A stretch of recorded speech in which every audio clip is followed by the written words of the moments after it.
হাসরের মাঠে তো কোনো কাজে আসবেই না।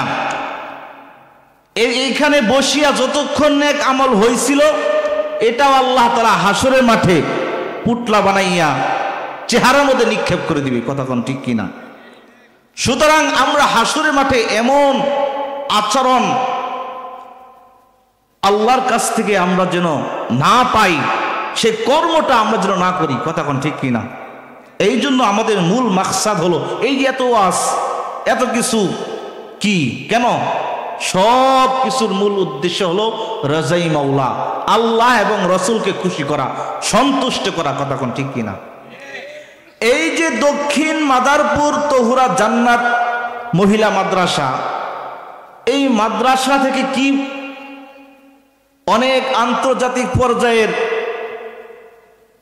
জঙ্গি সন্ত্রাস বানানো হয় এরকম নাকি? না, এখান থেকে সঠিক আল্লাহর গোলাম বান্দি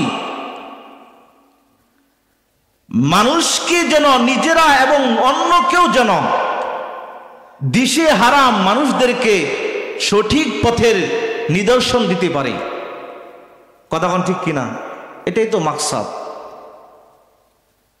আর যেই পিতা কপালওয়ালা পিতা, চানওয়ালা পিতা, ভাগ্যবান পিতা মাতা, তারাই তো হবে যারা হাসরের মাঠে হাসরের ময়দানে আল্লাহ তাআলা তাদের চেহারার দিকে তাকাইবেন, বান্দা দুনিয়াতে তোর একটা সন্তানকে কোরআনে হাফেজ আলেম আলেমা বানাইছ, বান্দা তোর চেহারাটা আমি আল্লাহ তাআলা কোটি কোটি মানুষের সামনে স্বাভাবিক তো দিব না, আমি আল্লাহ তোর চেহারার ভিতরে নূরে নূর আলোকিত করিয়া দিব। সুবহানাল্লাহ বলেন।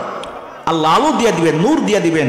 ওই বান্দা হাসরের মাঠে বিশাল সিংহাসনের উপরে বসে থাকবে, তার মাথার মধ্যে বিশাল উঁচু মুকুট পরানো হবে। হাসরবাসী তাকাইয়া দেখবে, এরা কারা গো? দুনিয়াতে ঠিক মতো 3 বেলা খাইতে পারতো না, এরা দুনিয়াতে ঠিক মতো মাস্তানি করতে পারতো না, এরা কারা গো?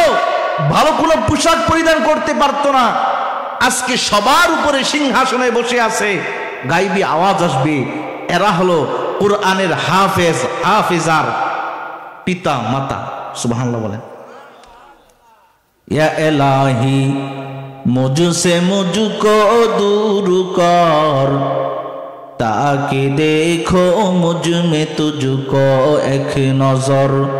या इलाही तू मेरा माबूद है, या इलाही तू मेरा माशूक है।